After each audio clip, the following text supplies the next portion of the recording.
Looking at Steamer projections for some of the best free agent targets and trade targets for the Twins on today's episode of Locked On Twins.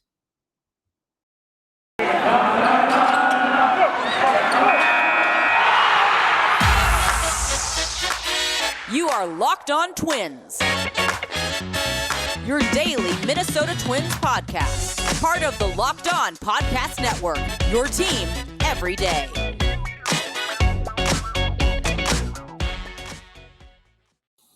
And welcome to the Locked On Minnesota Twins podcast. Today is Friday, January 14th, and I'm your gracious host, Nash Walker. Thank you for making Locked On Twins your first listen every day.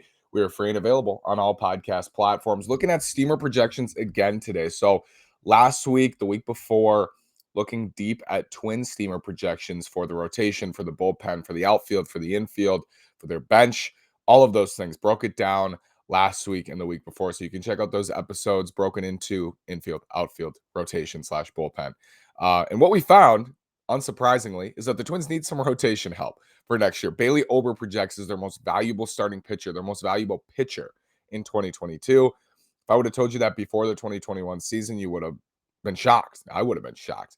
So what we're going to do today is we're going to use Steamer projections at Fangraphs to look at some free agent and trade targets who I think make a lot of sense for the Twins and what their projection is. We've talked a lot about these guys. We've talked about Carlos Rodón. We've talked about the A's starters. We've talked about the Red starters the Twins could potentially go trade for.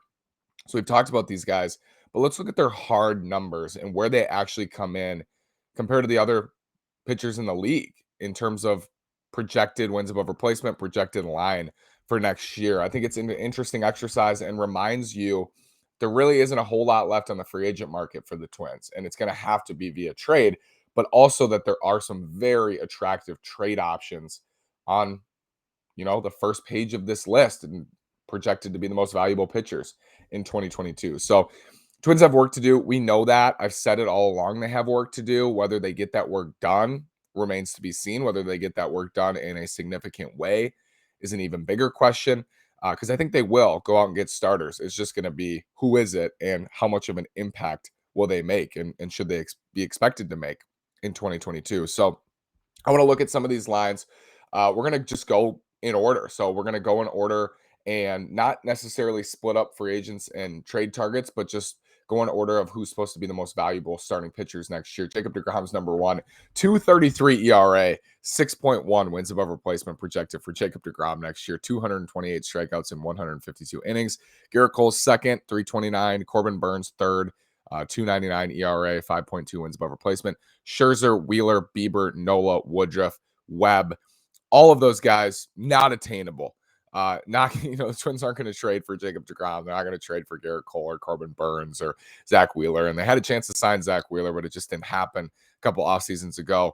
Aaron Nola, not going to happen. Shane Bieber in the division, even more unlikely to happen. And then Brandon Woodruff coming off a division-winning season for Milwaukee with a couple years of team control, not going to happen. Logan Webb as well was amazing last year and is projected to be one of the best starters in baseball again in 2022. But the next player on this list, projected at 3.9 wins above replacement with a 3.79 ERA and 192 innings, 209 strikeouts, is Cincinnati Reds starter Luis Castillo. I've talked about Castillo a lot. I talked about Castillo, I think, at the deadline in 2019, I want to say. I love Luis Castillo. I haven't been shy about that. I love his stuff.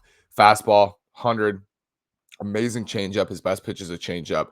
Slider's not a great pitch, but that's been pointed at. People have pointed at Castillo's slider and said, oh, that's a reason the Twins wouldn't go after Luis Castillo, who has 2 years left of team control. I would actually argue that it might be a reason to go after him, because if you can tweak his slider and turn his slider into a better pitch, and he kind of has a 3/4 delivery, he throws from an odd angle, so much so that he should be better against right-handed hitters and should be better with that slider. If you can tweak up that slider, now he's got 3 outstanding pitches. He's got a fastball in the upper 90s. He's got a devastating changeup, and now he's got a biting slider. So I think that actually gives more reason to go after Luis Castillo. I haven't been shy about that. Now the price would be exorbitant. We know that, especially because he's projected to be one of the best starters in baseball, tied with Walker Buehler here in wins above replacement and just about the exact same ERA and innings pitched in 2022. So Luis Castillo's projected to be one of the best 10 or 11 starters in baseball. And could be available on the trade market. And if the Twins added Luis Castillo, they would be adding a borderline ace with upside. And I've talked about that with him. There's upside in that slider. There's upside in his stuff. You can find more there, I think, with Castillo. Now, his velocity fluctuates, especially at the beginning of the year, and it's been a concern when his velocity is fluctuating. Gets hit a lot harder. Command kind of comes and goes at times, but his stuff is insane. And if you can have him throw more consistently with his slider, I think Luis Castillo can take that next step and be one of the best 5 starters in baseball. You can't say that about a lot of guys because really nobody has the stuff like Luis Castillo outside of the top 3 in DeGrom, Cole, and Burns, and Wheeler too, and Bieber, but Bieber doesn't have the fastball. Luis Castillo's stuff is perhaps top 3 in baseball, I would say. And I think if you can refine him, you can turn him into even more than what he's projected to be, which is a top 11 starter in 2022. Going down the list, Buehler, Charlie Morton is expected to have a huge year. Carlos Rodon's next. Carlos Rodon, 3.8 wins above replacement in 154 innings, a 3.48 ERA. Rodon is a free agent. We've talked about Rodon. So what you're looking at here is Rodon is projected to have more wins above replacement than Sandy Alcantara, who was amazing last year for Miami, Robbie Ray, who just signed that huge deal, Max Fried, Joe Musgrove, Eduardo Rodriguez, who signed that big deal with Detroit, Nathan Eovaldi, Framber Valdez, Jose Barrios, Lance Lynn, Kevin Gausman, Chris Sale, Lucas Giolito, Herman Marquez, Freddie Peralta, and tons more. Carlos Rodon is projected to have a great season in 2022. The flaw with this is that they have him throwing 154 innings. If he throws 154 innings, he's got to put up this line, most likely, if his stuff remains intact, because his stuff, like Castillo's, is outstanding. So Rodon is far and away the best remaining free agent starter in terms of projections, and I think just overall, by far, is the best remaining free agent starter. Let's get to more of these after this word from Built Bar. Built Bar is the best tasting protein bar ever. Built Bar makes it easier to stick to your resolution, your New Year's resolution, because it tastes so good. You'll want to eat it, unlike other protein bars, which can be chalky or waxy or taste like a chemical spill. You might want to eat healthy, but it just gets so boring. By like week 3, you're thinking, this is just not worth it. Where's the chocolate? Well, Built Bars are covered in 100% real chocolate, and they're soft and easy to chew. Most Built Bars contain only 130 calories and 4 grams of net carbs. Here's an idea for the new year. Go to all your secret treat stashes at home, in the pantry, at the office, in the car, wherever. Throw out all the sugary or calorie-filled treats and replace them with Built Bars. So when you're craving a snack or treat, you can reach for something that's healthy and tastes incredible. Even if you're not a huge fan of working out, eating a Built Bar can kind of be a replacement for that. Go to Built.com, use promo code LOCKED15. You'll get 15% off your order. Go to Built.com, use promo code LOCKED15. Thank you again for making Locked On Twins your first listen every day. We're free and available on all podcast platforms. Looking at Steamer projections for some pitching targets for the Twins in the rotation. And what we found right away is if the Twins went and traded for Luis Castillo, then turned around inside Carlos Rodon, Steamer says that they'd be getting 2 of the top 15 or so starters in baseball for 2022 if they did that. So you'd be adding a number 1 in Castillo and a close number 2 in Rodon. And they'd be the only team other than the Mets, it looks like, and the Brewers to have 2 of the top 15 guys on this list. Easier said than done. Castillo would cost a ton, and Rodon is not guaranteed to throw 154 innings by any stretch of the imagination next year, but it's a good exercise and shows you how the Twins can easily get better in the rotation after the lockout. And if they don't, that's on them. That's not on anybody else but them for not getting better. So going down this list, we looked at, talked a little bit about Marquez, Giolito, Sale, all those guys not going to be traded. So we moved on to page 2 with our wins above replacement projections. Blake Snell is an interesting one, and Tom Froman projected Snell in a trade or came up with a mock for Blake Snell coming to Minnesota. I think there's a chance that the Padres trade Blake Snell and his contract, and I think the Twins could take on that salary. I think they're in a unique position to take on that salary. 3.49 ERA, 3.2 wins above replacement would instantly become by far the Twins' best pitcher for 2022. Clayton Kershaw's next on this list at 3.1 wins above replacement, is a free agent, but he's not getting traded or not going to sign with the Twins, rather. I say not getting traded because I don't see him anywhere but LA or retiring. So Clayton Kershaw out of the question, but still projected for a nice season. Shohei Ohtani, Sean Manaea, Frankie Montas. So Manaea and Montas projected for the same wins above replacement. Manaea, 1 year of team control. I think he's projected to make 11 or 12 million in his final year of arbitration. Montas with 2 at much cheaper salaries. Montas is younger. Montas throws harder. Montas is a righty. Montas is going to cost more via trade, but they have Sean Manaea for basically an identical season.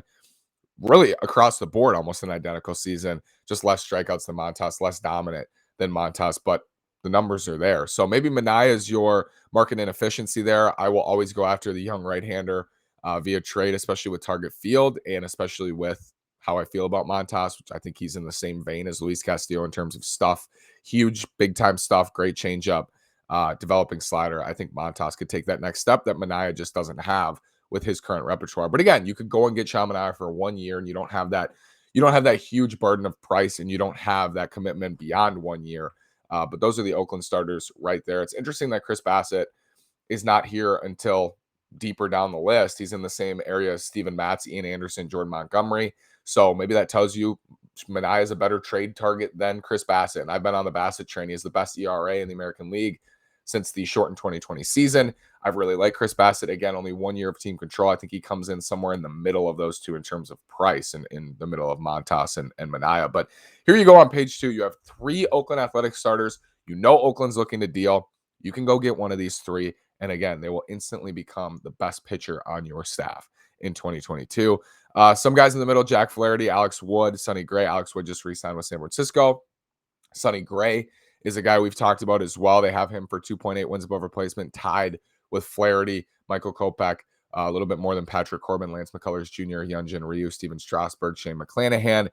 I like Sonny Gray too because he's got that club option, and they have him for a 4.16 ERA and 29 starts, 163 innings. Gray health is another question for him, but I think he'd be a rotation stabilizer, and again, would by far become the Twins' best starter in 2022. And that's kind of the focus here. I mentioned Bassett. Going down the list, we're going to go to page 3. John Means is a guy we've talked about too. 4.48 ERA. The thing with Means, though, is after the substance crackdown, he just was brutal. Like, he just wasn't the same. You're going to find, and if you've listened to this podcast for a while and you've heard me talk about trade targets or free agents, you're going to find that I kind of shy away from lefties unless they have Carlos Rodon's fastball or unless they have, a big-time slider, wipeout slider. And the reason for that is at target field and in the American League, I think you have to be a dominant-ish lefty to make a difference. We saw that with J Happ, and I think pitching at target field, J Happ was just bad, period, everywhere. But pitching at target field with the left field porch and how it favors right-handed hitters, I'm just not crazy about lefties who are unable to get righties out consistently with good stuff. And so I'm gonna be a little bit biased there because I also think with a right-handed pitcher at target field and the big limestone in right field and how that suppresses left-handed hitters, I think it's favorable to go after right-handed starters. Also, you look in this division, the Chicago White Sox destroy left-handed pitchers, historically good against left-handed pitchers, and they are the Twins' number 1 threat to competence in the next couple of years. Let's talk about BetOnline. We'll get to more of these guys, some sleepers perhaps deeper into this list. BetOnline would like to wish you a happy new betting year as we continue our march to the playoffs and beyond. BetOnline remains the number 1 spot for all the best sports wagering action for 2022. It's a new year, and there's a new updated desktop and mobile website to sign up today at BetOnline. You're going to receive your 50% welcome bonus on your first deposit. Just use the promo code LOCKEDON to get started.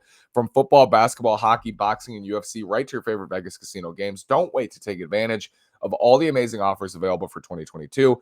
BetOnline is the fastest and easiest way to wager on all your favorite sports. BetOnline is where the game starts. Again, BetOnline would like to wish you a happy new betting year, and we're continuing our march to the playoffs. NFL playoff time. Get going at BetOnline. Looking at more of these free agent / trade steamer projections, a little bit deeper on this list here. Noah Syndergaard, they have at a 4.53 ERA and 2.3 wins above replacement. The Angels paid him, I think it was $25 million for 2022. So perhaps not the best signing there. Yusei Kikuchi, who is a free agent, 4.03 ERA, 2.2 wins above replacement, ties him with Luis Garcia of Houston, Patrick Sandoval, who was really good last year for the Angels, Mike Minor, Alek Manoah, just a tick above him. So I think Kikuchi's a sleeper for sure here. Would again become the Twins' best starter in terms of projections for next year. And as you get a little bit deeper, we get closer to Bailey Ober and Joe Ryan on this list. We get to Ober at 1.9. Ober's tied with Zach Greinke, who's a free agent. Greinke, I think, could stabilize the rotation too. I just don't know how much he has left in the tank. I don't know how much he has left for 2022 even. They have him for 1.9 wins above replacement, tied with Wade Miley, who a lot of people said was a great pickup for the Cubs. I thought it was too. I thought getting Miley on waivers for, I think it was 10 million, was a savvy move. Kyle Hendricks also for 1.9 wins above replacement. Andrew Heaney, who signed with the Dodgers. So I think Ober has a decent projection. We talked about that when we did our starting rotation steamer projections. I think that's decent for him.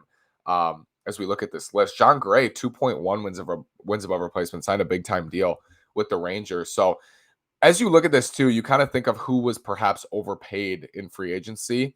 And I do look at Syndergaard. I do look at John Gray.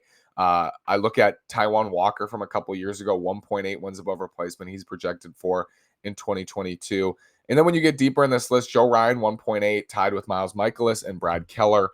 Then you get to some of the best relievers. But Casey Mize, 1.7 is interesting. Not a ton of guys who stick out when you look at this list. Elisa Hernandez for Miami, 4.24 ERA and 140 innings. A lot of team control on him. Seen his name tossed around quite a bit. Decent young starter, decent fastball, decent stuff for Elisa Hernandez. I could see the Twins going after someone like him. But again, once you get deeper on this list, if they were to acquire someone like Hernandez or, I don't know, like Chris Flexen, who had a great year last year, but is not projected to do so again in 2022. Michael Pineda, who's projected for 1.6 wins above replacement. Marco Gonzalez. If they were to acquire someone like them as their best acquisition, that's not impact, right? That answers the question of, did they fill the hole? Yeah, they filled the hole, but they didn't fill the hole with an impact starter. And that's when you get deeper on that list. So I wanted to focus on impact starters. And I think it does begin with Luis Castillo, Carlos Rodón, Sean Manaea, Frankie Montas, Chris Bassett. You get deeper into that list, Sonny Gray, ton of guys they could go get. And the best part about that, I think, and why I've favored a Carlos Rodón signing outside of I like the upside, and the Twins have the financial flexibility to do that, not just this year, but especially in the future with how many pitching prospects we're expecting to come up and be a part of the rotation in the near future, is you can sign Rodón and you can trade for another impact starter, and all of a sudden you're cooking. And you only gave up prospects, and it's going to hurt if you go get Luis Castillo or Frankie Montas or Manaea or Bassett. You're going to have to give up some quality in terms of prospect, but you're only giving up for that player. And then if Rodon's healthy, again, you have two top of the rotation starters in Rodón and Montas or Castillo or Manaea or Bassett or whoever it might be. All of those guys fit the bill as a number 2 starter. And if Rodon's healthy, clearly by steamer projections is a number 1. And if you get someone like Castillo or Montas, you could have potentially 2 number 1s. And then you have Ober, who's projected to be a number 3 basically next year. Joe Ryan, who's right behind him. Dylan Bundy is your 5. You got Dobnak for depth. And all of a sudden you're back in the race. Like, it's that easy. That's what I've said all offseason. It's simple, but not easy, I should say. It's not easy to go get Carlos Rodón. Like, teams are going to want Carlos Rodón. You look at his projections for next year, and yes, there's health questions, but still, he's the best remaining starter by a mile, I think, for 2022. And it's not going to be easy to get Luis Castillo. It's not going to be easy to get Frankie Montas. But if they were able to do that, their rotation simply becomes much more competitive and becomes competitive, period, for next year, I think. Then you add in Jordan Balazovic coming up. You add in Josh Weiner coming up, potentially making an impact. Yohan Duran. You add all those guys in, and I never saw that as being getting Castillo, Rodón, or Montas blocks those guys. It's like you can never have too much talent, especially in the rotation, and you can always use rotation members expendably. Like, you can move a rotation member. You can move a Carlos Rodón if you sign him to a 3-year deal. You can move them to make spots and then get value in return. So that's my take on it. Let me know what you think in the comments at YouTube or on Twitter at NashWalker9 at Locked On Twins. I want to thank you for making Locked On Twins your first listen every day. Now make your second listen Locked On Bets, your daily one-stop shop for all your gambling needs. Locked On Bets is hosted by your boy Q with expert analysis and insight from Lee Sterling. It's free and available on all platforms. Thank you again for listening. Have a great day and go Twins.